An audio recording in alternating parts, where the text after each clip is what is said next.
My name is Ibitayo Ogunbanwo. I am the managing partner for TADEF Consulting, an organization into management consulting, HR consulting, recruitment, and learning and development.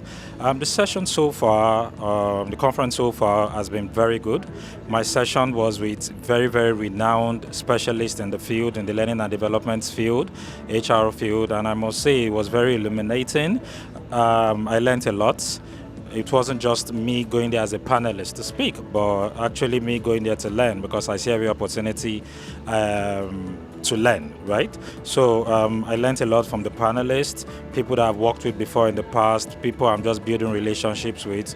So it was really good, and the questions asked were very okay.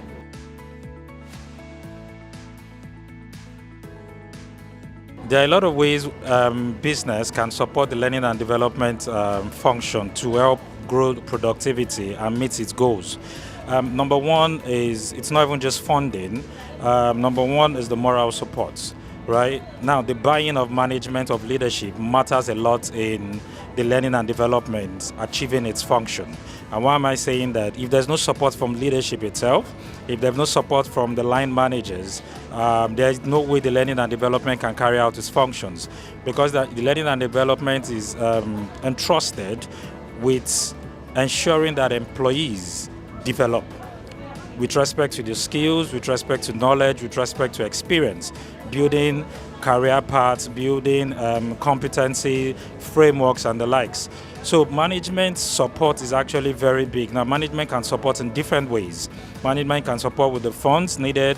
Management can support with the time. Management can support emotionally and in different ways. So I believe without the backing of management and leadership, the learning and development function or department will struggle in achieving its goals and objectives.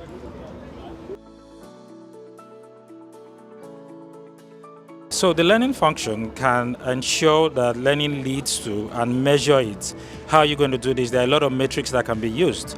Ensure that there is learning impact. Learning has been impacted. Do you understand?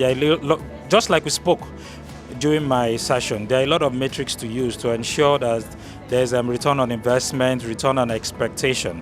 There are a lot of models you can use to measure. Like one of the panelists said from CBN, using the Kirkpatrick model to be able to get it, using evaluation, right? Using feedback.